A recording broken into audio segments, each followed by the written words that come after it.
보라, 내가 너희에게 비밀을 말하노니 우리가 다 잠잘 것이 아니요 마지막 나팔에 순식간에 홀연히 다 변화되리니 나팔 소리가 나매 죽은 자들이 썩지 아니할 것으로 다시 살아나고 우리도 변화되리라.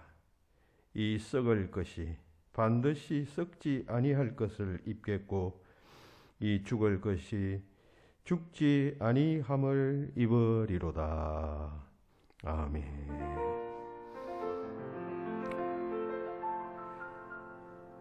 사망 권세를 이기시고 부활하신 주님을 찬양합니다. 죽은 자 가운데서 다시 살아나사 부활의 첫 열매가 되신 주님, 저희들도 이 육신이 죽은 후에는 주님의 뒤를 따라 부활하여 영생하게 될 것을 믿으며 죄전을 찾아 나와 예배합니다. 특별히 고난과 역경 가운데 있는 성도들을 붙잡고 영안을 열어 주시어서 십자가 뒤에 있는 그 영광의 부활을 바라보게 하시고 절망과 신음 가운데 있는 성도들이 있다면 주님의 그 부활의 능력으로 충만케 하시어 승리할 수 있도록 동행하여 주시옵소서. 이 예배를 통하여 그 같은 힘을 주시기를 바라고 예수 그리스도의 이름으로 기도하옵나이다. 아멘.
연약한 인생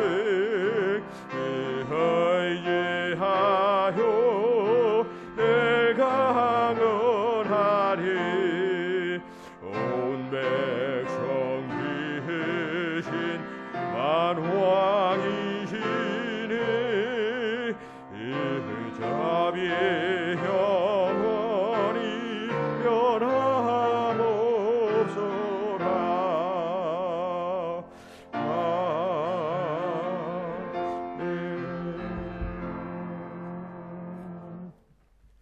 133번 교동문을 교독합시다. 133번 교동문입니다. 부활절 첫 번째 말씀. 하나님께서 그를 사망의 고통에서 풀어 살리셨으니 우리 주 예수 그리스도로 말미암아 우리에게 승리를 주시는 하나님께 감사하노니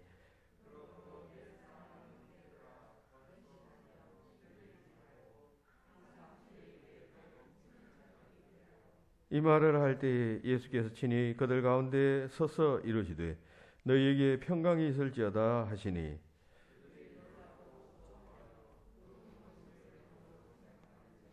예수께서 이르시되 어찌하여 두려워하며 어찌하여 마음에 의심이 일어나느냐.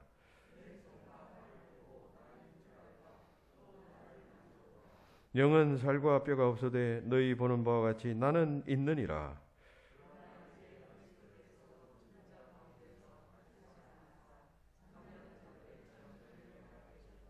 예수께서 이르시되 나는 부활이요 생명이니 나를 믿는 자는 죽어도 살겠고 무릇 살아서 나를 믿는 자는 영원히 죽지 아니하리니 이것을 내가 믿느냐.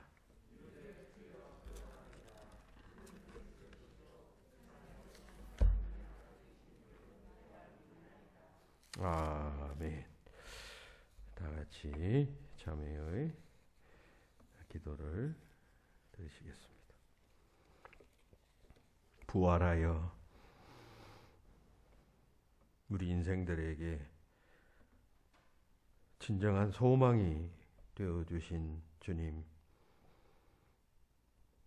지난 한 주간도 저희들은 하나님의 그 크신 사랑을 받으며 살았습니다만 믿음이 부족하여 베푸신 사랑에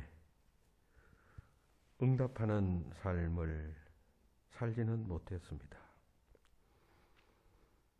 엠마오로 내려가던 제자들과 예수님의 부활을 믿지 못하는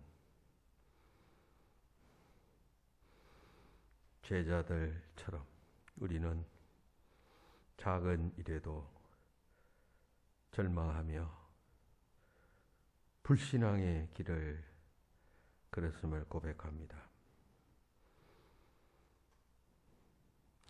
부활 신앙 위에 굳게 서지 못하였으므로 그저 오늘 먹고 마시자 하며 육신적 안위와 쾌락에만 매여 살았던 저희들입니다. 때로는 그래서 하나님의 뜻을 거스렸습니다. 육체의 소욕이 우리를 지배하였습니다. 생각하는 것이나 말하는 것이나 행하는 것에서 하나님의 영광을 가리는 삶을 살았던 저희들입니다. 이 시간 그 모든 죄를 주님 앞에 자복합니다. 주님, 우리를 불쌍히 여기시사 이 모든 죄를 용서하여 주시옵소서. 십자가에 대신 흘리신 보혈의 피를 믿는 믿음으로 인하여 모든 죄를 다 도말시켜 주시고 다시금 주의 자녀로서 합당한 결심과 삶을 살아갈 수 있도록 역사하여 주시옵소서. 이 시간 하나님 앞에서 지은 은밀한 죄, 하나님과 나만이 아는 죄를 계속해서 묵묵히 참회합니다.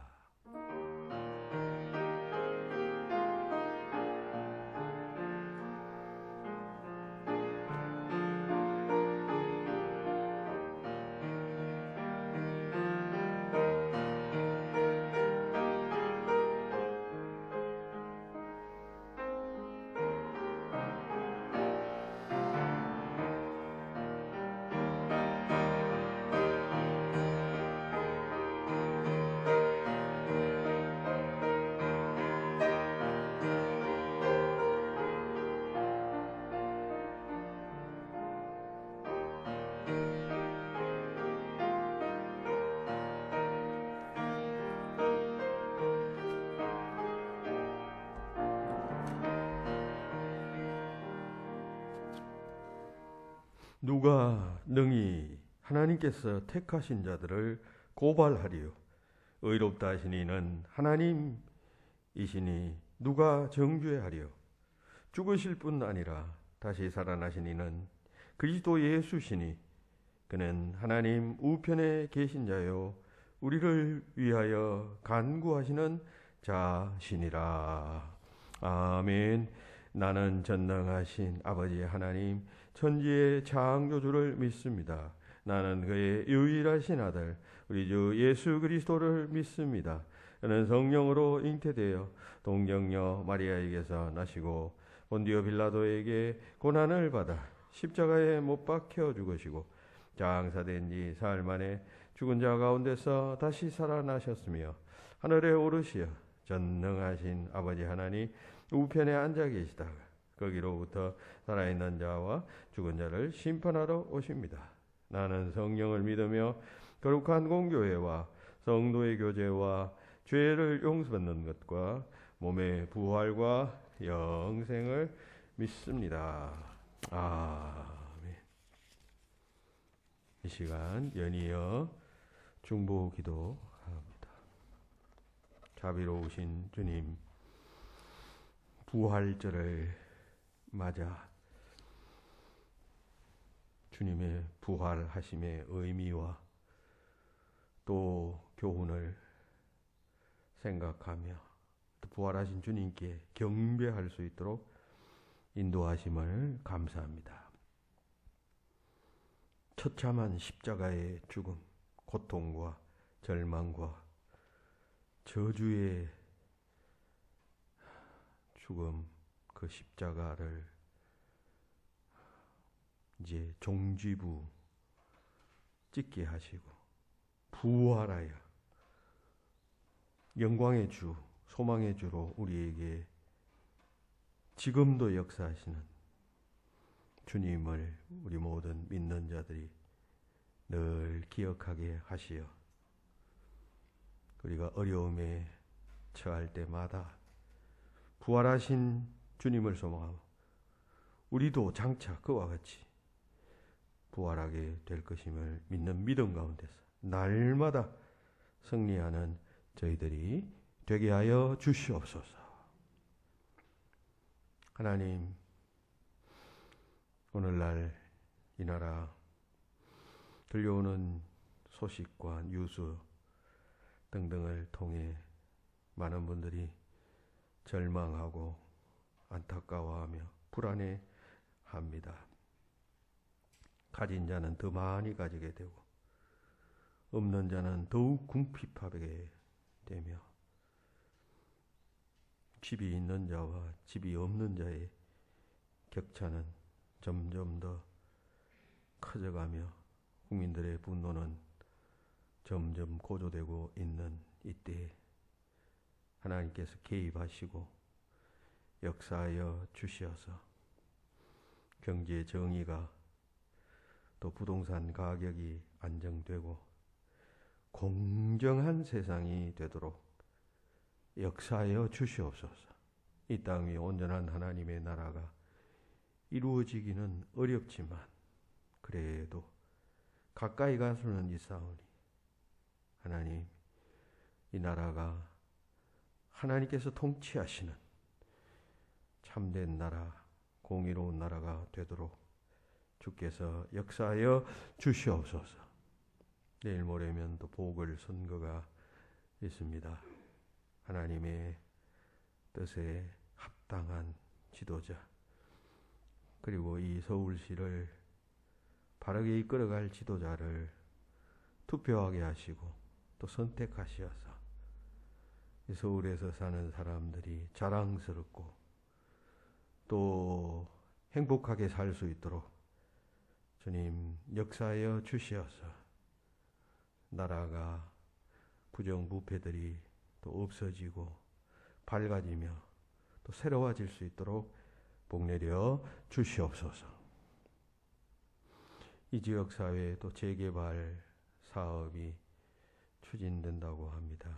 하나님, 이 인류에도 하나님께서 간섭하시고 또 개입하셔서 선하신 하나님 뜻대로 이끌어 주시며 또 그와 같은 과정 속에서 하나님께서는 무엇을 하시기를 원하시는가 잘 바라보며 발견하고 합당한 교회가 되어져 갈 수 있도록 주님 인도하여 주시옵소서.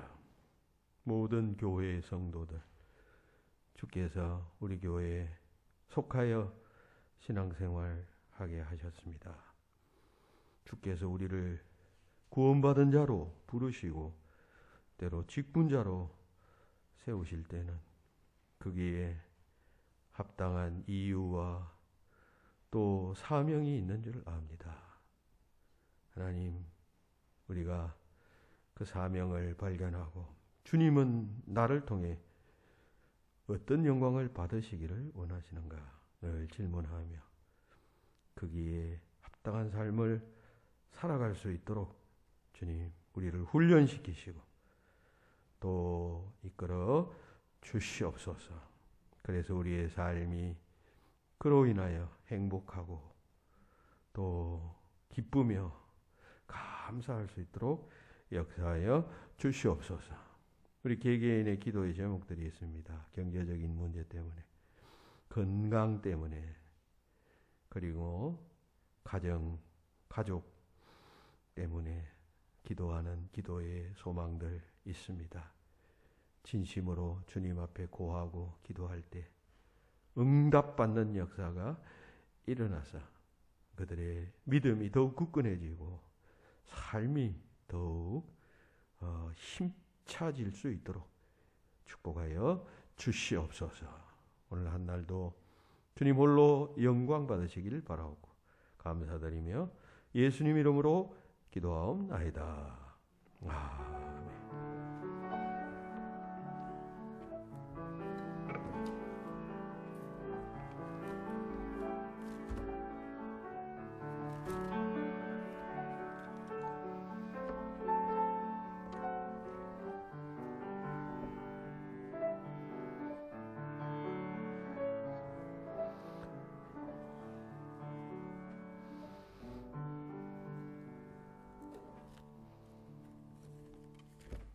오늘의 말씀은 고린도전서 15장 14절부터 22절까지의 말씀입니다.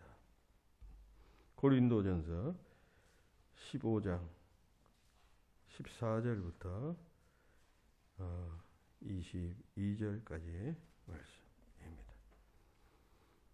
282페이지 신약성경 제가 가진 성경 282페이지입니다. 고린도전서 15장 14절부터 22절까지입니다.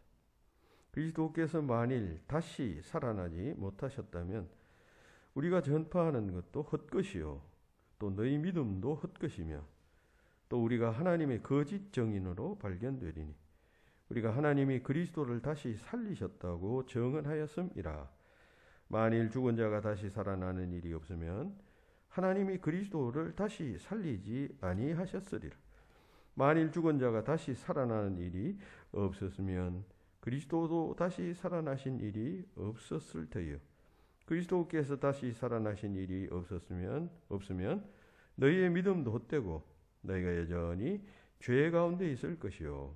또한 그리스도 안에서 잠자는 자도 망하였으리니 만일 그리스도 안에서 우리가 바라는 것이 다만 이 세상의 삶뿐이면 모든 사람 가운데 우리가 더욱 불쌍한 자이리라.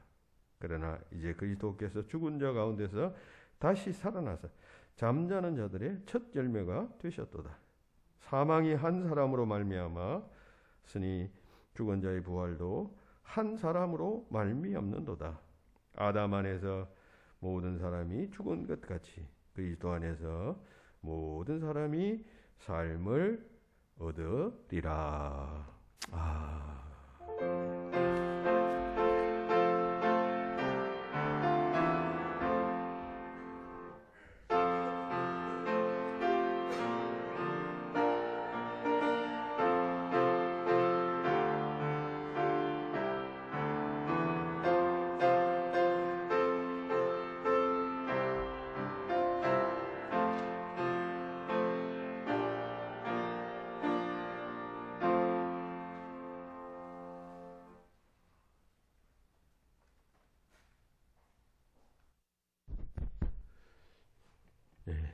예수님께서 십자가에 처형당하신 후에 이제 3일째 되는 날 부활하셨습니다. 부활하심으로 말미암아 그 예수님의 이전 삶이 재조명되기 시작합니다. 그렇죠. 아무리 우리가 위대한 삶을 살아도 그 주목하지 않다가 어떤 특별한 사건이 발생하면 그 사건으로 인해서 그 사람이 어떤 사람인가 이렇게 우리 오늘 이 시대도 조명하게 되죠. 보통 그냥 때는 그냥 지나가다. 그런 식으로 부활 사건이 발생하니까 예수가 누구인가? 예수를 따르는 자들은 어떤 자들인가? 조명되기 시작했습니다. 이것은 인간적인 표현이고 성경에서는 주님께서 이러한 사실을 이미 예언하셨습니다. 즉 보혜사 성령이 임하게 될 것이다. 내가 가고 나면, 즉 내가 죽고 나면 성령이 임해서 내가 가르친 것을 기억나게 하고 또 그것이 의미하는 바가 무엇인지를 너희에게 가르치실 것이다. 하셨어요. 그리고 예수님은 십자가에 처형당하시고 부활하신 후 성천하셨습니다. 그 후에 예수님 말씀대로 성령 하나님이 오셨어요. 그래서 우리 기독교는 삼위일체 하나님이라고 말하죠. 성부 하나님, 예수 성자 하나님, 그리고 성령 하나님. 이게 셋 같은데 그냥 하나예요. 그래서 삼위일체라고 말하는 거죠. 성령님이 오셔서 제자들에게 역사하셨습니다. 깨닫게 하시고 예수님의 말씀이 그 뜻이구나 알게 하시고 그래서 교회, 기독교회가 이제 형성되고 시작하게 된 것입니다. 사람들은 예수님이 오셔서 제자들을 불러 모음으로 교회가 시작되었다 이렇게 생각하는데 그게 아니라 성령님이 오심으로 그리고 오셔서 역사하심으로 깨달은 사람들이 모여서 함께 기도하고 함께 하나님의 뜻을 순종해 가자. 그리고 이 사실을 전파하자. 이렇게 결심하고 결단한 무리들에 의해서 교회가 형성되게 되었던 것입니다. 자, 근데 이 예수님의 부활은 인류 역사상 전무후무한 사건이었습니다. 따라서 예수님 부활하실 당시에부터 지금까지 이 부활을 믿지 않는 믿을 수 없죠. 합리적이 아니니까 그런 사람이 많고 또 이해를 달리하는 사람들이 있습니다. 예수의 부활 사건을 초대교회 때부터 예수님 그 십자가에 달리시고 부활하신 그때부터 아주 합리적으로 이성적으로 이해하는 많은 사람들이 있었습니다. 예를 들면 예수께서 그때 십자가에 죽은 게 아니라 기절했다. 기절했다가 깨어났다. 기절설이 있고 또 무슨 도적설 죽었습니다. 그리고 시체를 무덤에 넣어놓는 예수의 제자들이 밤에 몰래 가서 훔쳐갔다. 그리고 예수가 부활했다고 거짓말을 했다. 이게 도적설이고 신화설 이게 신화다. 죽은 자가 살아났다는 것은 신화 아니에요. 신화 같은 이야기 아니에요. 그래서 많은 종교에서도 신화가 많죠. 뭐 우리나라에도 옛날에 뭐 누가 아래에서 깨어났다 등등 이 신화다. 예수의 부활도 신화다. 환상설 환상을 보았다. 제자들이 너무 예수님을 그리워하고 사모했더니만 환상을 본 것이다. 사기설 이건 의도적으로 거짓말한 것이다. 영적 부활설도 있습니다. 그 부활은 몸이 부활한 것이 아니라 영이 부활한 것이다. 그렇게 여러 가지의 해석들이 있었고 지금도 그렇게 말하는 사람들이 있습니다. 왜 이 예수의 부활을 사람들이 믿지 못할까요? 그것은 불가이성 때문에, 불가사성 때문에. 예수님의 부활의 불가사성. 불가사의성. 불가사의라고 하는 말은 국어사전적 뜻은 사람의 생각으로는 미루어 짐작할 수 없이 이상하고 야릇함입니다. 그게 국어사전적 뜻이에요. 도저히 그건 이치에 맞지 않아. 이해되지 않아. 이상해. 그걸 불가사의라고 말하죠. 영어로는 미스테리라고 말합니다. 혹은 불가사의한이라고 형용사로 말할 때는 misterious라고 그렇게 말하죠. 그러니까 예수의 부활, 그 인간의 경험으로 볼 때 있을 수 없는 일이다. 일어날 수 없는 일이다. 그래서 불신하고 의심하는 것이죠. 죽은 자가 살아났기 때문에. 인류 역사상 그런 일이 있었습니까? 그러니까 뭐 그건 신화다, 거짓말이다, 사기다. 실제 그렇다 해도 그건 영적인 일, 영이 부활한 것이다. 예수의 시신은 죽었고 육체는 죽었고 영이 부활한 것이 뭐 영이 역사에서 오늘날도 뭐 이렇게 무당 종교에서는 뭐 영이 살아서 뭐 사람들에게 영향을 미치고 역사한다 그렇게 말하듯이 그것은 예수의 영이다 이렇게 말했다는 것입니다. 예수의 부활이 불가사의하다 할 때 이것은 예수께서 부활하신 그 몸이 육체가 부활하셨다라고 하는 사실과 관련이 있어요. 영으로 뭐 이렇게 부활하셨다 하면 뭐 그래도 납득이 되죠. 그런데 그게 아니라 예수님이 육신으로 우리가 살고 있는 이 몸을 가진 존재로 다시 부활했기 때문에 예수의 부활이 매우 불가사의한 것이다. 이렇게 말들을 한다는 것입니다. 자, 그러면 예수께서 몸으로 부활하셨다 할 때 그 몸은 도대체 어떤 몸이었을까요? 우리가 지금 가지고 있는 이런 몸, 똑같은 몸, 이런 몸이었을까요? 거기에 대해서 우리 그리스도인들이 지식이 있어야 하겠습니다. 장차 우리도 부활할 것 아니에요. 그럼 그때 부활할 몸은 어떤 몸인가에 대한 이해가, 성경적 이해가 있어야 한다는 것입니다. 그것이 오늘 여러분들에게 말씀드린 말씀의 첫 번째 주제이고, 뭐 주제라 그럴까요? 그리고 부제는 뭐냐면, 그러면 장차 우리들도 부활한다 할 때 부활할 우리의 몸은 어떻게 될 것인가? 이 두 가지를 오늘 여러분들과 함께 살펴보고자 합니다. 첫째는 부활하신 예수님의 몸은 어떤 몸이었을까 할 때 한 네 가지 정도로 여러분들이 이해하시면 좋겠습니다. 첫째, 그 몸은 만져볼 수 있는 몸이었다. 그러니까 이것은 영적 부활이 아니었다는 그런 의미가 돼요. 여러분들이 만져보면 이 몸이라는 만져지는 그런 실제의 구체적인 몸이었다라고 하는 말이겠습니다. 예수의 부활에 관해서 이단 사이비 종파에서는 주로 이 예수의 부활을 영적 부활로 받아들입니다.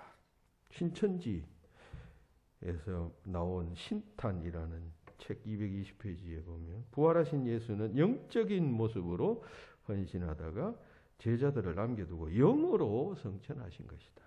예수의 부활이 육적인 것이 아니고 영적인 부활이라 함이 타당할 것이다. 영적 부활로 보고 있어요. 그러니까 잘못 보는 것이죠. 잘못 해석한 것이죠. 정통적인 그런 해석에서 멀어진 해석이에요.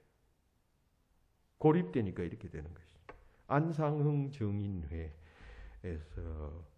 그 안상홍도 이런 말을 합니다. 예수님은 한때 마리아의 몸을 통해 출생하시게 될 때에는 육체의 옷을 입으셨으나 십자가에 죽으실 때는 다시 영체로 분리되어 부활의 아침까지 지내셨다. 그 부활하신 예수님이 영체라는 것이죠. 영의 몸이라는 것이죠. 여호와의 정인, 이건 우리나라에서 나온 이단 아니죠. 근데 여기서도 역시 예수의 부활을 영의 부활로 보고 있어요.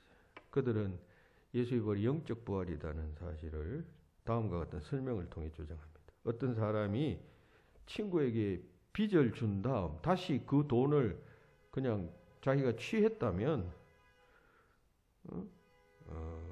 빚을 갚아준 다음에 그 돈을 다시 찾아간다면 그 빚은 그대로 남아있는 것이다. 마찬가지로 예수님께서 인간을 대속하기 위해서 십자가에서 죽음이라는 대가를 지불했는데 다시 그 몸이 살아난다면, 그러니까 몸으로 부활한다면 그 대속의 효력은 사라진다. 따라서 예수의 부활이라는 것은 예수의 십자가의 죽음이라는 것은 완전한 몸의 죽음이고, 따라서 몸의 부활이 없어야 대속적 효과가 나타나는데, 그런 차원에서 그 부활이라는 것은 영적 부활이라는 것이죠. 몸의 부활이 아니라. 그럴듯하지요. 근데 그게 아니다 말이죠. 여러분, 기독교 복음성교회의 그 정명석이라는 교주가 있잖아요, 우리나라에. 장막성전의 구인회 이런 사람 다 예수의 부활을 영의 부활로 보고 있습니다.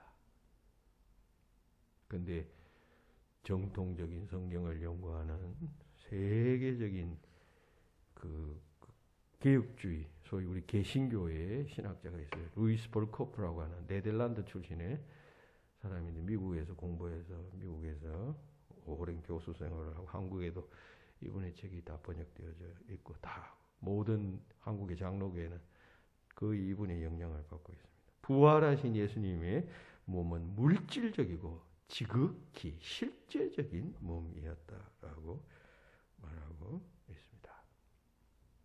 실제적인 몸이에요. 꼬집으면 아프고 한 그런 몸이었단 말이에요. 성경 속에 사도 바울도 사도 요한도 사도 베드로도 다 예수님께서 몸으로 부활하셨다는 사실을 말하고 있어요.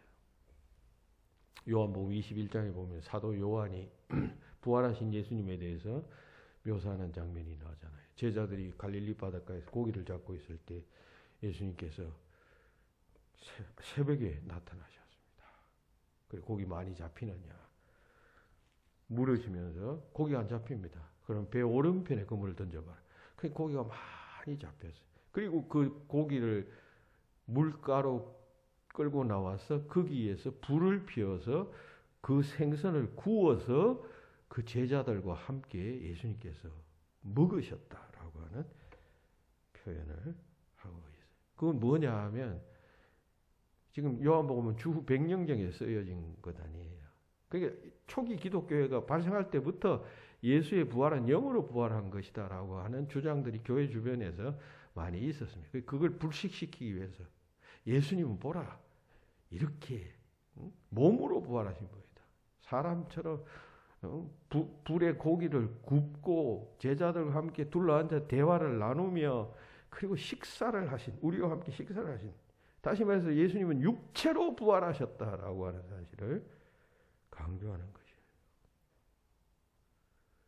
도마에게 예수님이 나타나셨잖아요. 그때 도마가 의심하니까 예수님께서 내 허리에 창 자국에 손을 넣어봐라. 내 손바닥을 만져봐라. 못자국을 만져봐라. 그래서 손을 넣어보았더니만 그때야 도마가 믿더라. 요한은 기록하고 있지 않습니까? 육체로 부활하신 예수님에 대한 강조이겠습니다. 육신으로 부활하셔. 이 사실을 우리가 분명하게 알고 믿어야 합니다.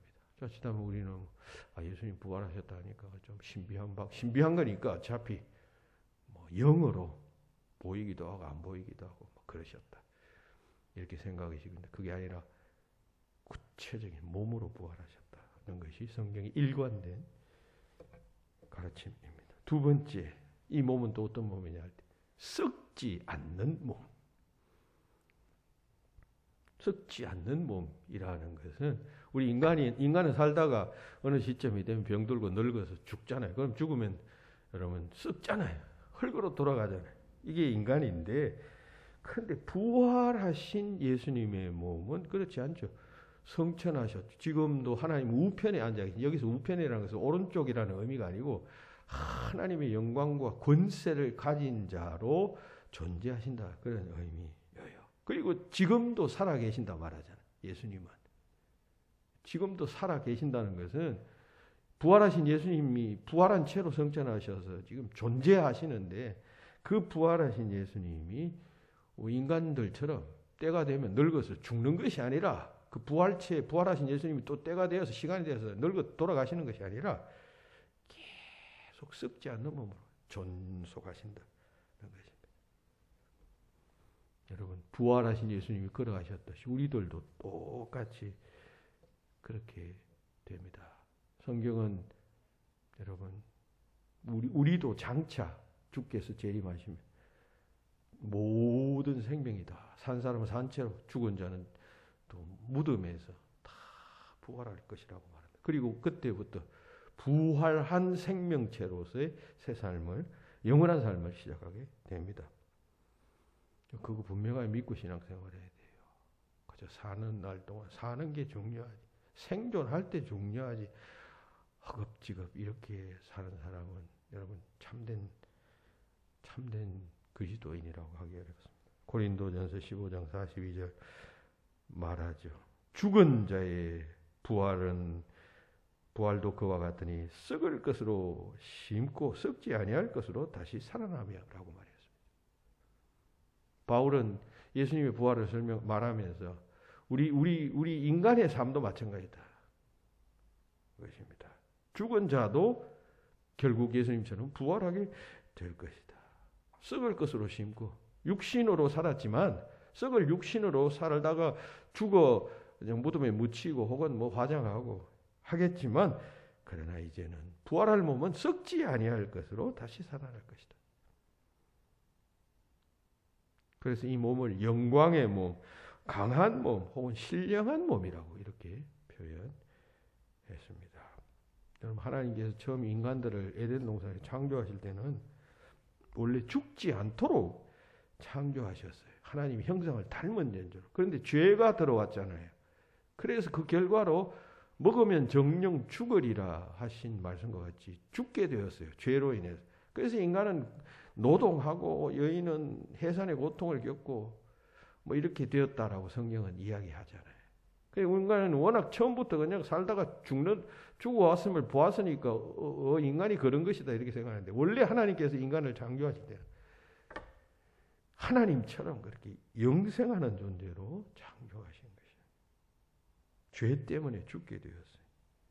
그런데 이제 우리가 장차 부활하게 된다라고 하는 것은, 하나님께서 우리 인간을 처음 창조하실 때의 그런 모습으로 우리를 새롭게 변화시켜 주신다라고 하는 그런 뜻이겠습니다. 그럼 우리가 부활할 몸이 되면 여러분, 썩지 않는 생명력이 충만한, 생각해 보세요. 100년, 200년 사는 것도 아니고 1000년, 2000년, 아니 수만 년, 수백억 년을 사는 존재로 변화된다는 것, 이거 상상을 초월하는 엄청난 일 아니겠습니까? 여러분, 부활한다 할 때 그러면 어떤 사람 이런 질문이에요. 성경에도 그런 이야기 나옵니다. 언제 때 나이대로 부활할 것입니까? 늙을 때의 나이로 부활합니까? 아니면 젊었을 때, 창창할 때 나이로 부활합니까? 아마 제가 추정 그때는 여러분들의 인생에서 가장 아름다운 시절에 그때의 모습으로 부활할 것 아닌가? 이건 순전히 추측입니다. 여러분의 삶에서 가장 아름답고 가장 생기나는 그때의 모습으로 내가 부활하게 될 것임을 생각하십시오. 그리고 그 몸은 영원히 살게 될 것이야. 미안한 이야기죠. 그냥 나이가 너무 들어서 허리가 꼬부장해서 그냥 제대로 걷지도 못하는 상태로 고통스러운 그냥 아픔의 시간을 사는 그런 몸으로 부활하는 것이 아니라, 아주 여러분 인생에서 가장 행복했고 즐겁고 힘찼던 그런 모습으로, 몸의 부활이니까 그런 모습으로 부활하여 영원히 지속되는 삶을 살 것을 성경은 말하고 있어요. 그리고 세 번째, 이 부활할 몸은요, 공간의 지배를 받지 않는 몸이었습니다. 예수님의 부활하신 몸. 그렇죠? 그러니까 예수님께서 몸으로 부활하셨지만 그 몸은 우리가 지닌 이 몸과는 좀 다른, 차원 다른 몸이었음을 우리는 성경을 통해서 알 수가 있습니다. 이 예수님의 몸은 공간의 지배를 받지 않아요. 여러분들은 여기 만약 창문이 있고 저기 뒷문이 있는데 문을 잠궈 놓으면 여러분 바깥으로 나갈 수가 없어요. 문이 열려야 가잖아요. 그게 공간의 지배를 받는다는 개념이에요. 그렇죠? 그래서 사람들이 갇혀서 많이 불나면 죽죠. 문이 열리지 않아요. 그런데 성경에 할 것 같다.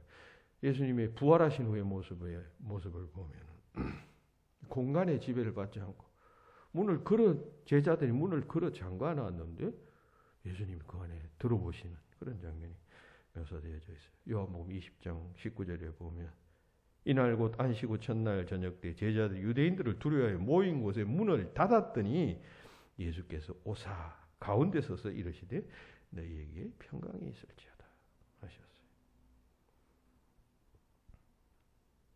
이에 대해서는 26절에서 더 자세히 말합니다. 도마가 예수님을 만나는 장면에서 문들이 닫혔는데 예수께서 오사 가운데 서서 이르시되 너희에게 평강이 있을지어다. 제자들이 예수님 처형당하시는 후에 무서워서 자기들도 당할까 봐 몰래 모여가지고 문을 꼭 끌어 잠그고 있었단 말이죠. 그런데 그러면 누가 문을 열어줘야, 안에서 열어줘야 들어오는 것 아니에요. 그런데 예수님이 그 안에 들어오셨다. 공간의 지배를 받지 않고 들어오셨다. 이런 우리 인간들이 가지고 있는 현재의 이 몸으로서는 불가능한 일이죠. 누가복음에도 그런 기사가 나와요. 엠마오상 두 제자가 길 가다가 어떤 사람과 이 대화를 나누고 하는데 그 사람이 예수님인 줄 몰랐어요. 그런데 저녁 때가 되어서 주막에 들어가서 식사를 하는데 그 자기와 동행했던 사람이 떡을 떼어서 축사하고 축사했다는 기도하고 축복했다는 말 아니에요. 그리고 떡을 떼어 나누어 주었더니만 이 사람들이 눈이 밝아져 그가 예수인 줄 알게 되었습니다. 그런데 그 순간 예수님이 사라져 버렸다고 말하고 있어요. 보이지 않았다라고 말했다는 것이죠. 한순간에 그냥 같이 식사까지 했으면 얼마나 구체적인 정황입니까? 근데 뭐 내가 이제 가야 되겠습니다 하고 간 것도 아니고, 그리고 뭐 도망간 것도 아니고, 아는 순간 보니까 예수가 사라져 버렸다라고 말하고 있습니다. 공간의 지배를 받지 아니하신 부활하신 예수님의 몸을 이야기하고 있습니다. 그러니까 몸으로 부활하시되 우리와 같은 그런 몸은 아니셨다. 그러니까 마지막 네 번째는 중력의 지배를 받지 아니하시는 몸. 중력의 지배를 받지 않았던 몸이었다. 그 부활한 예수의 몸은. 여러분, 사람은 다 중력의 지배를 받죠. 그래서 우리가 이게 땅에서 위로 탁 뛰면 계속 로켓처럼 이렇게 올라가지 않잖아요. 왜? 올라가다가 떨어지는 것은 이 땅, 지구가 자석처럼 되어 있어서 우리 몸을 당기는 거예요. 그러니까 조금 올라갔다가도 곧 땅으로 떨어지는, 그건 밑에서 지구에서 당기는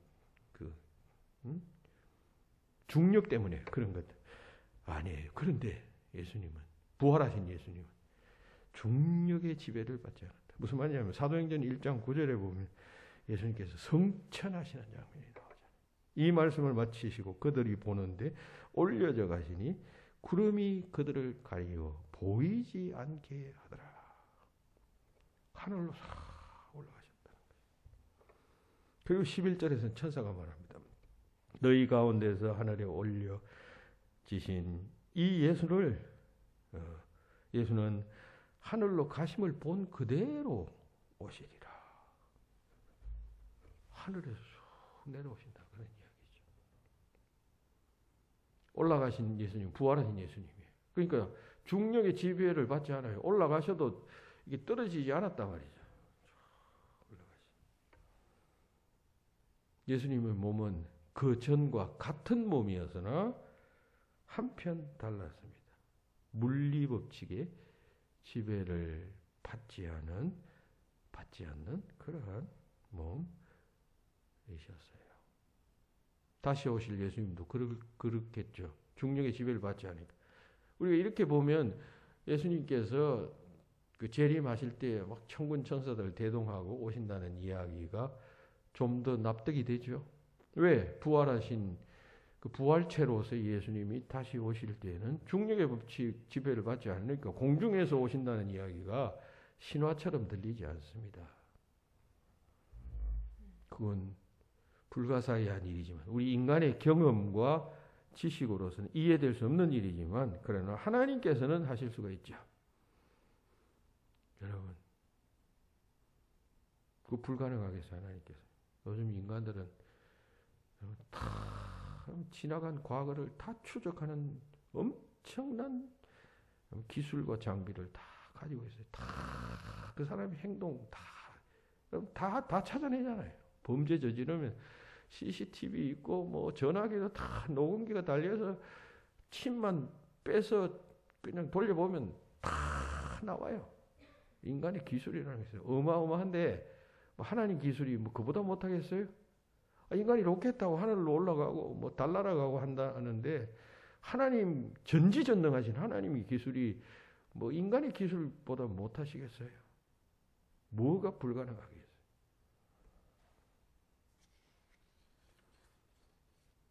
이 불가사의 예수님께서 몸으로 부활하셨다라고 하는 것이 이렇게 불가사의한 몸이었지만 그러나 성경은 그 사실을 말하고 있어요. 동시에 이제 부제로서 그러면 성경은 우리도 그렇게 예수님처럼 부활하게 될 것이다 라고 하는 사실을 말하고 있습니다. 본문 20절에 보면 그러나 이제 그리스도께서 죽은 자 가운데서 다시 살아나서 잠자는 자들의 첫 열매가 되셨다고 말씀합니다. 잠자는 자는 죽은 자들입니다. 그러니까 사도 바울이 이 서신을 쓸 당시에 죽은 성도들, 그 당시 죽은 성도들은 자기들이 부활할 것을 가르치고 믿었는데 죽어버렸어요. 그래서 뭐 무덤에 묻혔어요. 그럼 기독교가 성도의 부활을 가르쳤는데 죽었으니까 사기 아니에요. 바울은 말합니다. 때가 되면 그리스도께서 그 죽은 자들을 그리스도처럼 다시 살릴 것이다. 부활의 첫 열매가 됐다. 그리스도께서 죽은 자들의 잠자는 자 첫 열매가 되었다는 것은 부활의 첫 열매가 되었다 말이죠. 그리스도께서 부활하신 것은 장차 성도들도 부활한다는 사실의 첫 번째 사건이다. 그런 뜻입니다. 우리도 부활한다는 거예요. 때가 되면 죽은 자는 살아나는 것으로, 그리고 산 자는 들림 받는 것으로, 죽은 자는 살아나고 공중에서 오시는 그리스도를 영접하는 모습으로 똑같이 그렇게 부활하게 될 것이다. 부활해서 뭐 하느냐?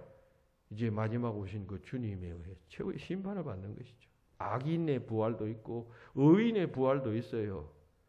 의로운 자, 악한 자 할 것 없이 다 새 생명체로, 부활체로 다시 태어나서 다시 변화해서 그리고 부활하신 주님에 의해서 영원한 심판을 받게 되고 그 후에 영생과 영벌이 갈리는 것이에요. 여러분, 사람이 죽으면 뭐 천국 가고 지옥 간다 하는데 죽으면 일단 가는 곳은 믿음 안에서 살았던 사람은 여러분 낙원이고, 그리고 믿음 없이 살았던 사람은 여러분 뭐예요? 뭐라 그래요? 지옥과 유사한 그걸 뭐라 그래요? 갑자기 생각 안 나요. 하여튼 낙원은 천국과 버금 가는 곳이에요. 그곳에는 영혼이 가 있는 것이 영혼이. 그러다가 이쪽 반대쪽에는 악한 영혼, 믿지 않는 영혼이 그 게헨나 같은 그런 지옥에 버금가는 그곳에 가 있다가 그리고 그리스도께서 부활하시면은 그 영혼과 죽었던 육체가 다시 결합해서 새로운 부활체로 주님 앞에 서게 된다는 말이에요. 그러면 그때 주님께서 최후의 심판을 내리십니다. 너는 영원한 천국, 너는 영원한 지옥. 이렇게 가르치게 된다는 것이 성경이 말하고 있는 종말적 가르침이에요. 그러니까 그리스도인들의 궁극적 소망은 이 부활할 몸이에요. 죽은 뒤에 천국, 영원히 가는 그 낙원이 아니라 그것은 임시처소이고 성경이 말하는 궁극적 인간의 소망은 부활한 몸이에요. 부활할 몸. 그리고 부활하게 되면 그 다시 오신 주님과 더불어 영원한 신천신지라고 말하죠. 신천지에서 여기에서 따서 그냥 신천지라고 했는데 계시록 보면 신천신지 있잖아요. 주님께서 부활하신 예수님께서 왕이 되시고 통치하시는 그 새 나라에서 부활한 몸으로 영원히 주와 함께 살아가는 삶, 그것이 기독교의 궁극적 목적이고 저와 여러분들의 궁극적인 소망인 것입니다. 이 소망을 우리가 분명히 해야 합니다. 예수님께서는 만져볼 수 있는 몸으로, 둘째, 썩지 아니하는 몸으로, 셋째, 공간의 지배를 받지 아니하는 몸으로, 넷째, 중력의 지배를 받지 아니하는 몸으로 부활하셨습니다. 그 예수님이 그렇게 부활하셨는데 그뿐만 아니라 우리들도 장차 그렇게 될 것입니다. 성경이 말하잖아요. 데살로니가전서 4장 16, 17절 주께서 호령과 천사장의 소리와 하나님의 나팔 소리로 친히 하늘로부터 강림하시니 그리스도 안에서 죽은 자들이 먼저 일어나고 그 후에 우리 살아남은 자들도 그들과 함께 구름 속으로 끌려올려 공중에서 주를 영접하게 하시리니 그리하여 우리가 항상 주와 함께 있으리라.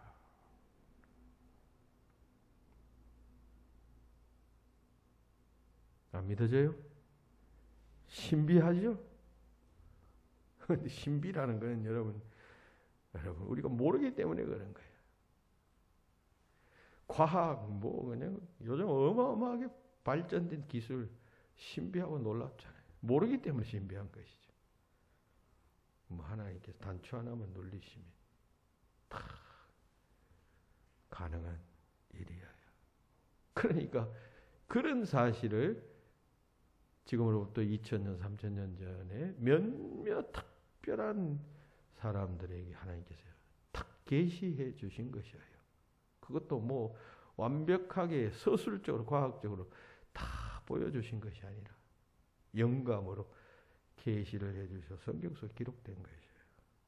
그리고 그 하나님의 흔적을 오늘날 이 시대에 수많은 사람들이 그냥 연구하고 주목하고 노력하고 쌓고 쌓아서 그 토대 위에 또 탔고 쌓고 쌓아서 발견해낸 것이 지금 오늘날 여러분들이 듣는 설교이고 또 책이고 지식이고 그런 것이에요.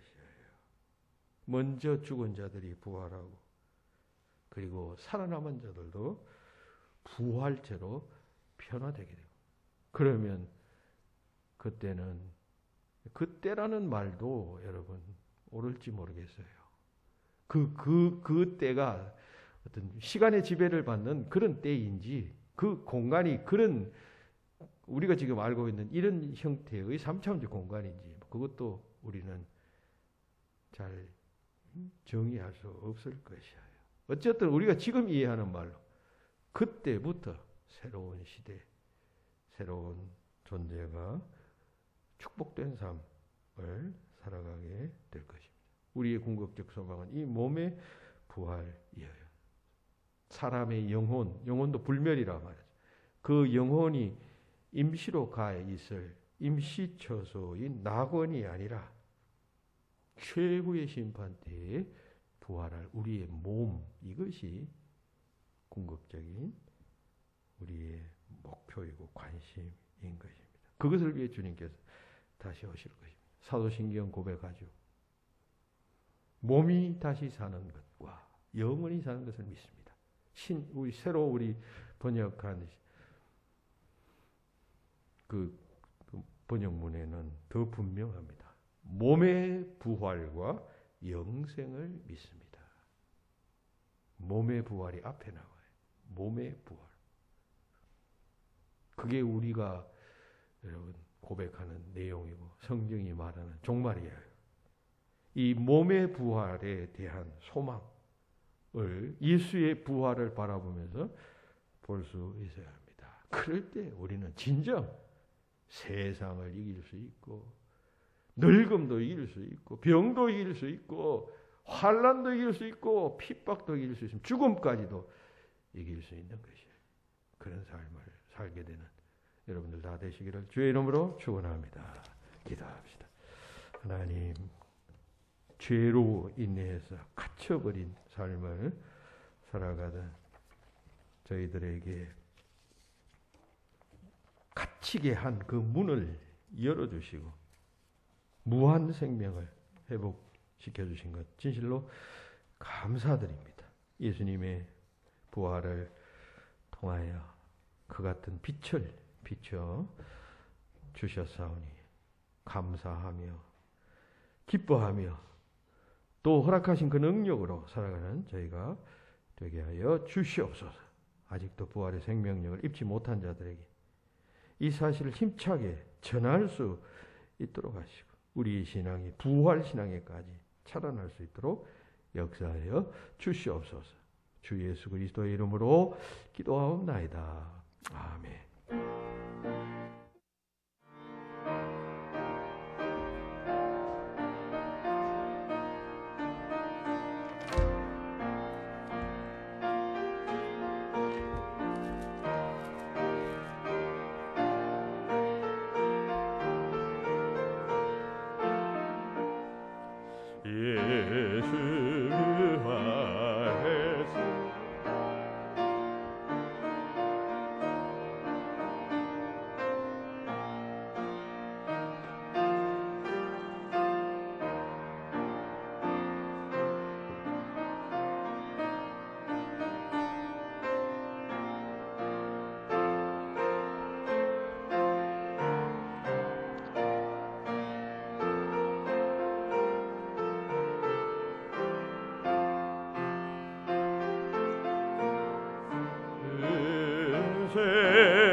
사절 길과 진리 되신 주 할렐루야 우리 부활하겠네 할렐루야 부활 생명 되시니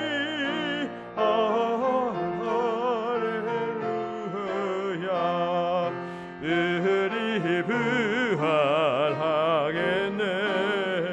할렐루야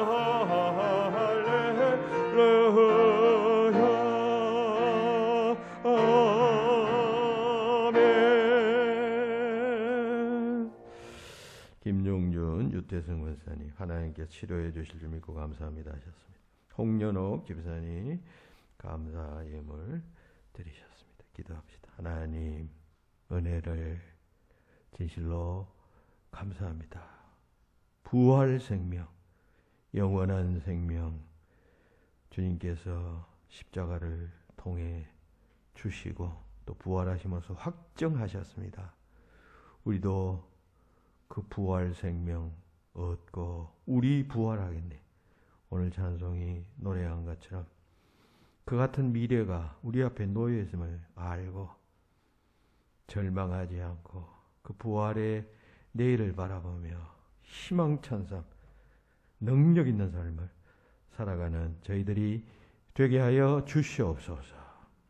유태승 권사님 또 육신의 질병을 위하여 또 입원하고 또 치료할 또 계획 가운데 있습니다. 하나님께서 함께하여 주시어서 그 마음에 소망하는 대로 기도하는 대로 치료해 주시고 안전하게 하시며 건강하게 하시어 생명 다할 때까지 주의 살아계심과 주의 은혜와 주의 능력을 전파하는 주님의 택함받은 귀한 딸이 되게 하여 주시옵소서.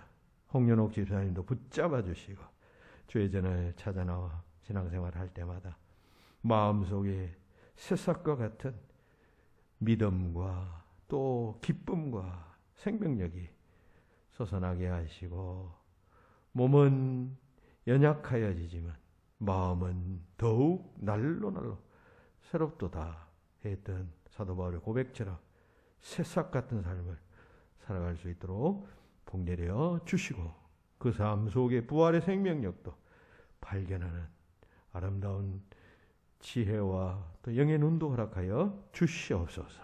감사하고 축복하며 예수님 이름으로 기도하옵나이다. 아멘.